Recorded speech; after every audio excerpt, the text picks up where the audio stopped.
Hello, everyone. Welcome to another Coding and Philosophy podcast.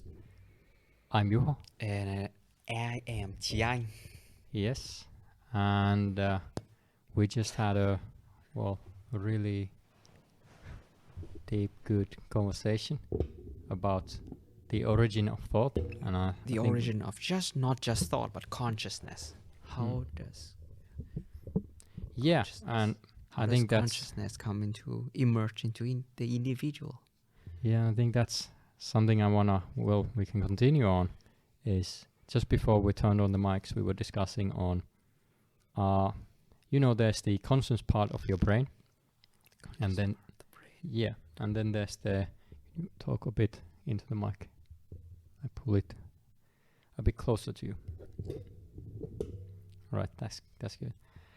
So there's the conscious part of the brain and the unconscious part of the brain, and in order for a thought to be accessible, it needs to emerge from the unconscious part. That's the proposition. We can also rationalize that everything in the conscious state. And I was making the point that in the West, or the Western philosophy, usually we have this idea that the thoughts are produced somehow in the unconscious part of the brain, and or new thoughts are being produced in the unconscious parts. New thoughts are being produced. Yeah. Is it not by us? Well, by us. No, and that doesn't. Then it's not unconscious. If it's produced by us, it's conscious. Well, produced. If we have to consciously generate a thought, that's a part of the consciousness. We are the producer of the thoughts. We try to rationalize about it. Yeah, you actually just hit on it. And what's the other view or perspective on consciousness? Well, the other view is that all the thoughts in the world that could be, or that a person could have, already exist in the unconscious part, but they just aren't unlocked. Like, they exist in a hierarchy, and every once in a while they might choose you as their champion. The idea, you don't have thoughts have you. So one of these thoughts might choose you as their champion and kind of make itself known, make themselves, or make their thought appear. Okay, something that popped into my head is that the thought or the idea or the thought or the idea emerges into the consciousness from the unconscious and imbues you. It's like it wraps around you, almost like you are endowed with a spirit of that idea or thoughts, and then you live up to it, you manifest it out. Yeah. It's almost as if the concept of potential, the potential lies in the unconscious, and then it emerges and wraps around you to bring that idea perhaps into reality. What do you mean by potential? Potential, the things that you can become. The things that an object can become. An object or a subject can become. It's more or less like a future-oriented vision. So meaning that the potential that the thought or the idea wants you to be. Yeah. For example, there's a potential that we become a renowned podcaster, the producer of podcasts. That's the potential. It's not there, but it lies in the unconscious. It just lies there, and if the thought managed to grip us, we act it out until it becomes a conscious reality. Yeah. Versus, does the thought not exist yet there, and it needs to be produced? We can consciously rationalize about it. We can consciously, with reasoning and logical deduction, arrive at an image or a logically sounding premise that this must be true. A logically sounding premise. That sounds a lot like rationalism. Yeah. Yeah. But I'm of the belief, or I have this belief that in the West and the East, there's two completely different philosophies, and they have affected the culture and the society on a huge level. Another example which supports my theory, or I think supports, is that we have an idea of individualism in the West, as opposed to in the East there are a lot more collective cultures. So collective, or like, because in the West we believe in or focused on the self, on the idea of self, on the idea of I, you know, as opposed in the East it's just it's considered an illusion, and it's just something that a thought or an idea generates in order for itself to be expressed. That does have a point. It's almost like something, a thought or an idea that choose you as the champion to express as the I. Do I understand that correctly? Yeah. Then I don't find any wrong that idea would like to become reality, and we become the champion for it. Oh, that's just that's how I thought. Yeah, maybe, but it's true that in the Eastern we advocate that the ego can be relinquished, the ego can be sacrificed. And we're back. Okay, now I can actually look at 3. I just had a problem with the mic. But yeah, please continue the point you were making. The point I am making,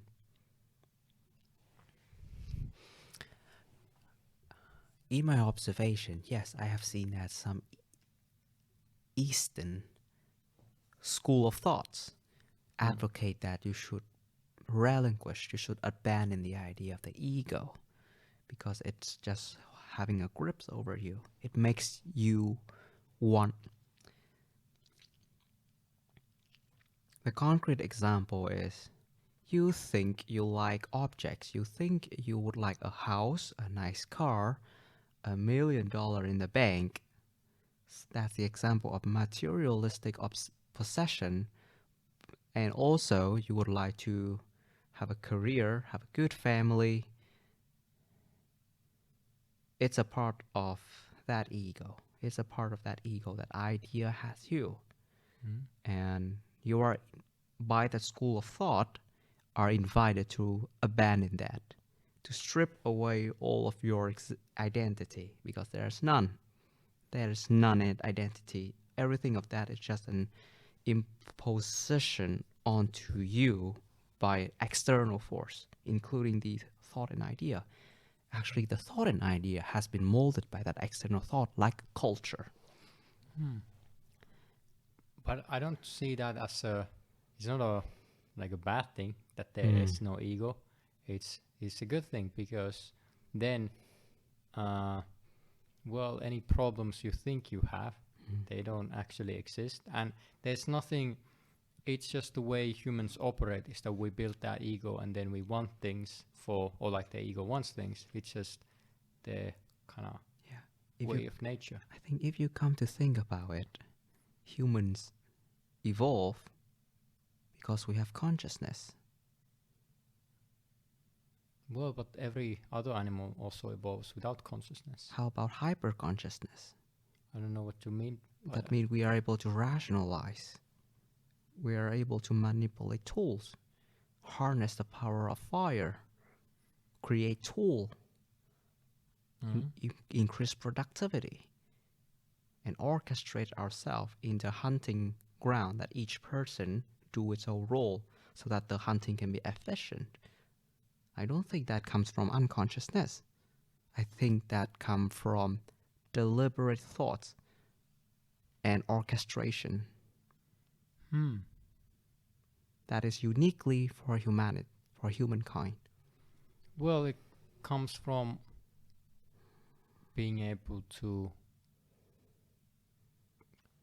we're not controlled by our emotions. We actually have, like, we aren't the hero of the story, we're the narrator in a sense, because a hero of the story just goes through emotions and they don't really they're controlled by them, or like they are if you read a book and it describes the emotions that the hero goes through, but they are described by the narrator who sees them from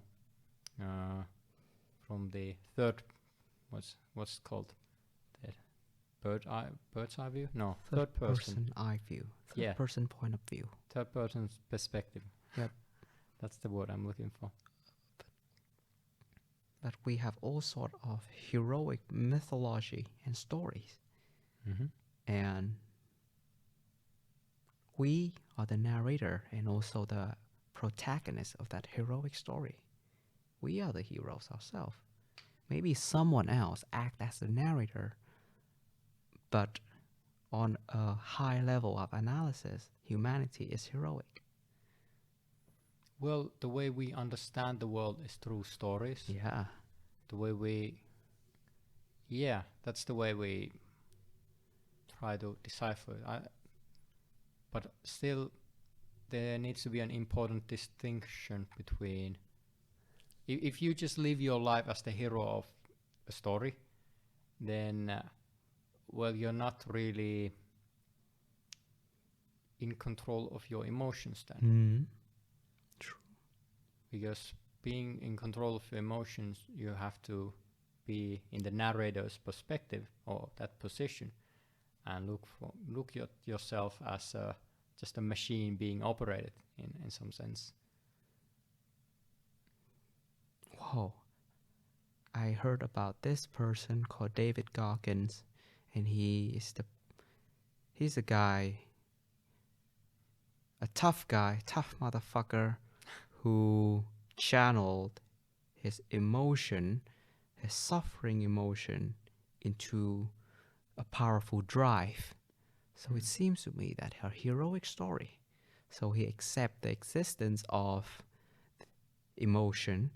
He's also have this narrator capacity to talk with himself and detach from those suffering and then channel them into something powerful. And his story is one hell of an epic story.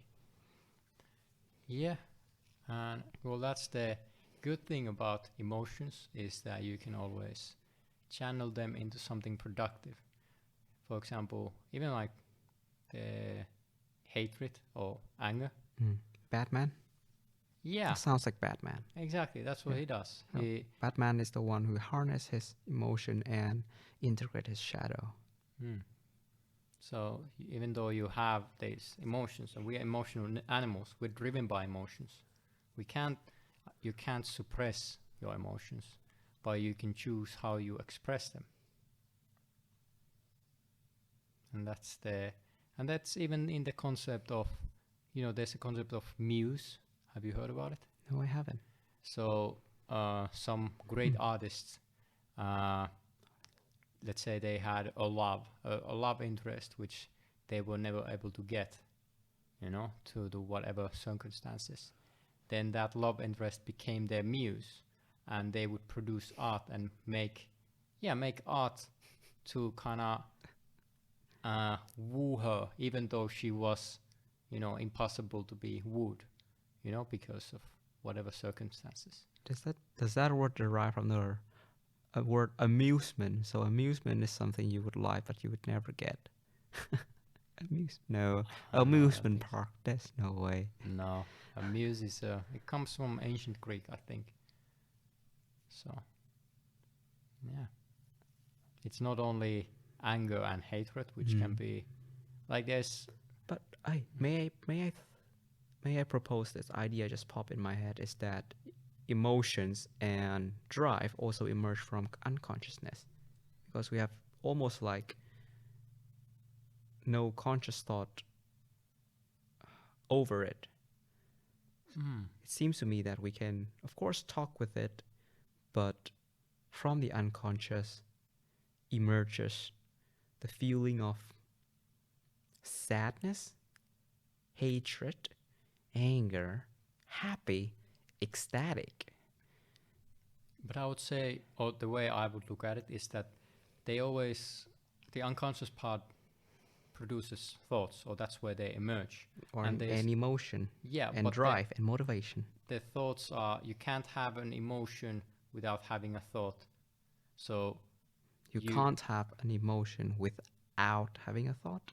yeah, so it's like the emotion you feel is always kind of biggie panked by a thought you All have. right, so it's concrete. So Jung has this term of concreteness is that different entity of the psyche mingle together and not being able to detach itself from each other. I can see. Hmm. Concrete. A little bit of emotion, affect, and thoughts being mingled. So they always come in a pair in a way. Not- Every thought mm, has maybe. some emotion attached to it. But then a rational, a person with ability to rationalize, know how to detach them. Know how to detach them. That's the process of abstraction. You abstract the thoughts from everything concrete. You detach the thought from the emotion and the motivation. And now you deal with the abstraction. You deal with the idea from the purest form. Yeah, and then you able to That's a kinda- philosopher, you actually. do double analysis. You can do an analysis once you have the- Meta-analysis, yeah. you have the thought. You first separate the emotion that Right. is in And that motivation and drive. motivation, drive, and then the thought. You're able to kind of critique the thought itself as well. It's like there's so many. Layer of analysis. Yeah, Yes. you can spend for Just like programming. You can spend time analyzing your JavaScript code, but then you can also delve one layer deeper to see, well, JavaScript compiles to C, so should I learn it? yeah. You can always go to a lower level, Yep. basically. You can always go to a level, provided that you would like to be open for that. Or if it has utility to you and your Well, sense of I, even though it's an illusion. I was about to say, sometimes it's not just about utility. Sometimes we just do it out of curiosity. So the curious process is an intriguing one because it compels people to move forward, but not necessary to see that there's an actual practical monetary attraction by the end of the road, but just by curiosity. But that curiosity is still